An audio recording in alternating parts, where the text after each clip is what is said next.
आप देख रहे हैं प्रवीण टीवी न्यूज। रांची स्थित गांधी चौक परशुराम बस्ती में स्थानांतरित होकर आई शराब दुकान का स्थानीय लोगों और अंतर्राष्ट्रीय बजरंग दल की प्रांतीय अध्यक्ष प्रीति धनरिया कांग्रेस नेता सोनू दुबे के द्वारा दुकान हटाने को लेकर प्रदर्शन किया जा रहा है। वहीं रविवार की सुबह 11 बजे शराब दुकान के सामने जमकर प्रदर्शन करते हुए शराब दुकान को हटाने की मांग की गई। साथ ही इस दौरान जमकर नारेबाजी की गई। इस दौरान सूचना पर भारी पुलिस बल मौके पर पहुंचा। वहीं शराब दुकान न हटने पर स्थानीय महिलाओं ने आत्मदाह की चेतावनी दी है। वहीं एक हफ्ते के अंदर शराब दुकान नहीं हटाई जाती है तो अंतर्राष्ट्रीय बजरंग दल की प्रांतीय अध्यक्ष प्रीति धनरिया ने कहा कि दुकान के सामने उग्र आंदोलन किया जाएगा। वहीं स्थानीय महिलाओं का कहना है कि शराब दुकान खुलने से बच्चे बच्चियां ट्यूशन और स्कूल नहीं जा पा रहे हैं। शराबी रास्ते में छेड़छाड़ करते हैं और महिलाओं का निकलना मुश्किल हो गया है। शाम ढलते ही अंधेरे में असामाजिक तत्व लूटपाट की घटना को अंजाम देते हैं, इसलिए शराब दुकान कहीं और स्थानांतरित किए जाए। जो नई शराब की दुकान उठकर आई है, हमने इसका विरोध किया है।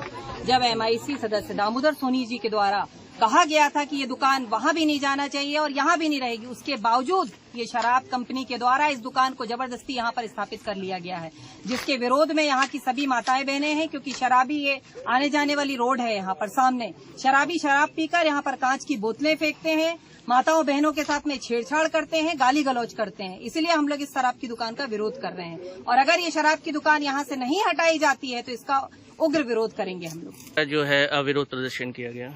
ये मालेगांव क्षेत्र का परशुराम कुंड के किनारे आदिवासी बस्ती का इलाका है और हमारे मालेगांव क्षेत्र में अभी विगत 1 वर्ष से मदर टेरेसा स्कूल के पास ये अवैध शराब की दुकान ये थी और लगातार महिलाओं ने, क्षेत्रीय महिलाओं ने जो विरोध प्रदर्शन किया, उसके बाद इस कलारी को यहाँ शिफ्ट कर दिया गया। बस वहाँ से 10 कदम उठा के यहाँ शिफ्ट कर दिया गया। मेरा निवेदन है मीडिया के माध्यम से कि ये आदिवासी बस्ती है, मजदूरी करने वाले परिवार हैं और इन परिवारों के बारे में सोचने के लिए जनप्रतिनिधि को खड़ा होना चाहिए था, लेकिन जनप्रतिनिधि क्यों नहीं खड़े हैं, विधायक जी क्यों नहीं खड़े हैं, विधायक जी इसकी जिम्मेदारी क्यों नहीं ले रहे हैं, ये उसको समझ पाना बहुत मुश्किल काम है।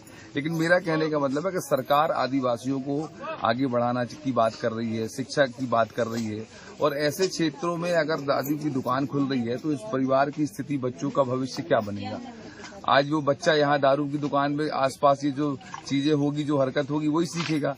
तो हमारा निवेदन है प्रशासन से, क्योंकि दारू की दुकान एकांत में होने की वजह से आसपास की जो छोटी बस्ती है, शाम को जो दारूखोर यहाँ दारूखोरी करते हैं और महिलाओं के साथ अभद्रता करते हैं, शराब की बोतलें फोड़ते हैं, गाली गलौज करते हैं, इतने एकांत में इन गरीब महिलाओं की और लोगों की मदद करने के लिए कौन आएगा रात में। शाम को 6 बजे के बाद पूरा अंधेरा हो जाता है, कहीं लाइट की व्यवस्था नहीं है, तो यहाँ घटनाएं बढ़ने की संभावना भी है। हमारा निवेदन है आप लोगों के माध्यम से कि इस बस्ती से, गरीबों की बस्ती से इस दारू की दुकान को अलग किया जाए। Madhya Pradesh Congress committee secretary Sudeep Dubey.